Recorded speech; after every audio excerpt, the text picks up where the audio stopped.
So I just wanted to make this quick video. There's this trend that I see within the pro-life organization and their staff, where periodically they will call out to pro-abortion advocates and challenge them to public debates, saying things like, if you're so sure about your position, explain your convictions and come debate me. And usually in these discussions, there is talk about how vile and disgusting a lot of these pro-abortion advocates are, how mean they are, how nasty they are, how illogical they are, and just the vile things that they post and comment on their threads. But they still invite them and challenge them to a public debate on abortion. And I think that's a good thing. And the interesting thing about that is when a pro-abortion advocate accepts their challenge, the debate is usually very good. The pro-life organization staff person does usually a very good job of destroying the pro-abortion arguments. They show a lot of consistency, and they do a very good job during the debate. Recently, Seth from Created Equal did this, and his debate was with a pro-choice advocate who straight freaked out in the middle of the debate and walked off, whereas Seth kept his cool. He was very consistent in his arguments, kept it on topic, and I thought that was very good. The problem, though, that I see with this,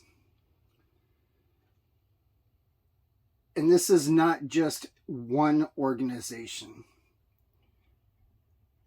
but nationally and regionally, here in Texas, in Ohio, in California, in Colorado, every single time that I've seen a national or large regional organization staff member make a challenge like this, oftentimes in the challenge there's some disparaging remark about the pro-choice advocate.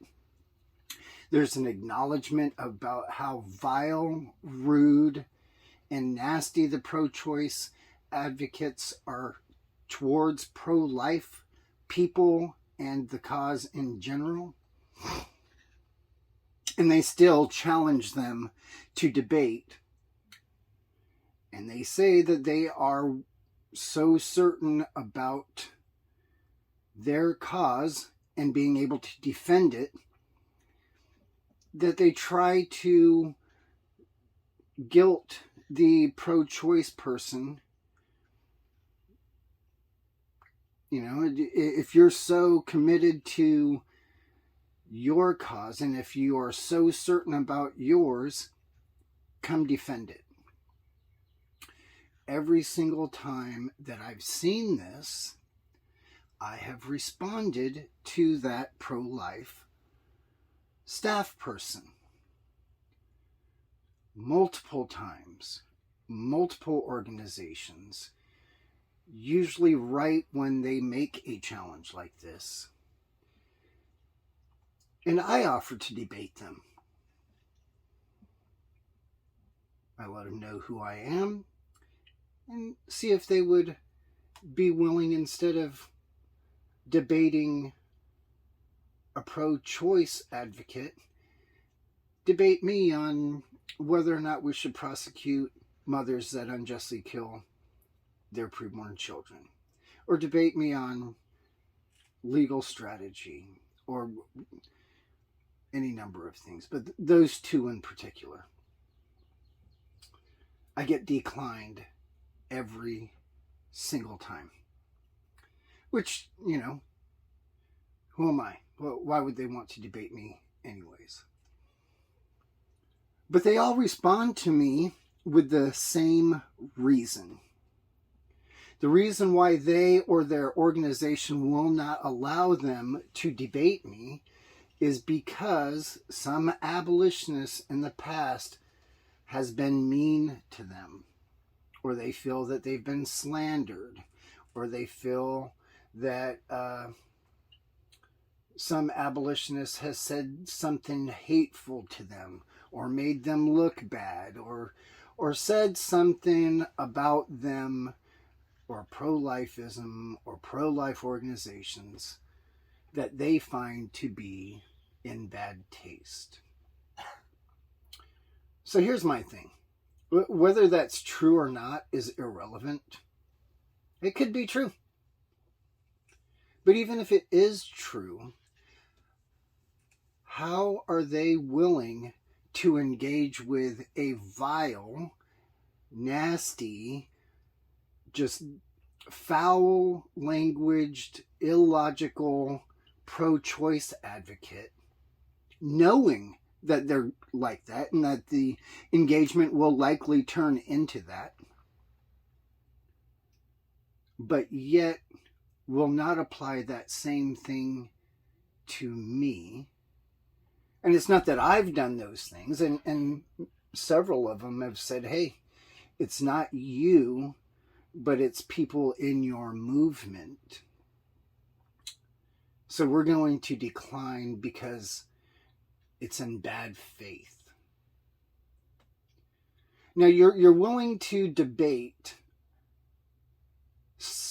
a pro-choice person who is going to be a bad faith actor in the debate. You acknowledge they're going to be a bad faith actor in the debate, and yet you will be inconsistent and decline my offer using the excuse that someone in the abolitionist movement at some time said something that hurt your feelings,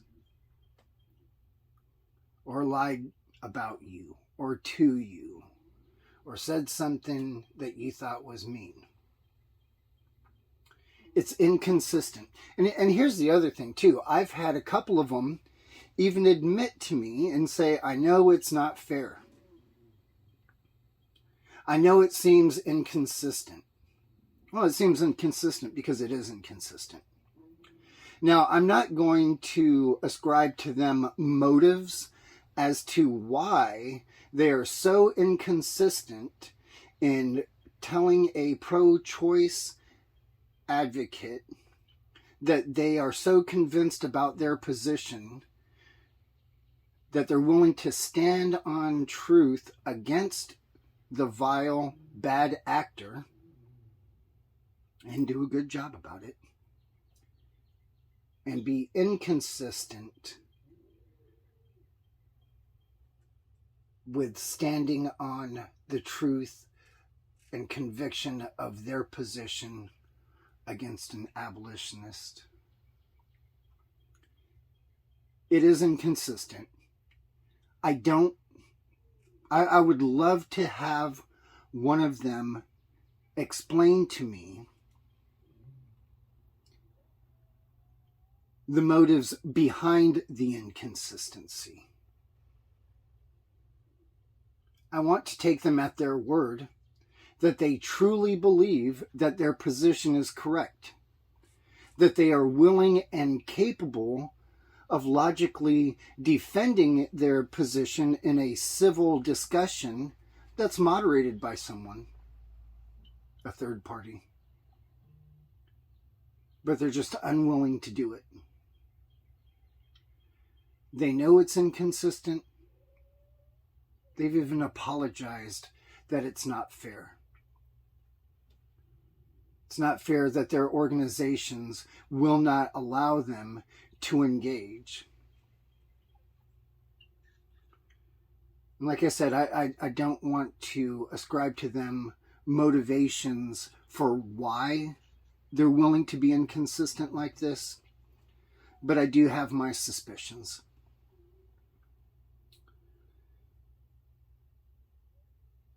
I do hope, though, they come to a point where they realize that they are going to have to engage in these topics. With the number of people that are starting to see through the facade,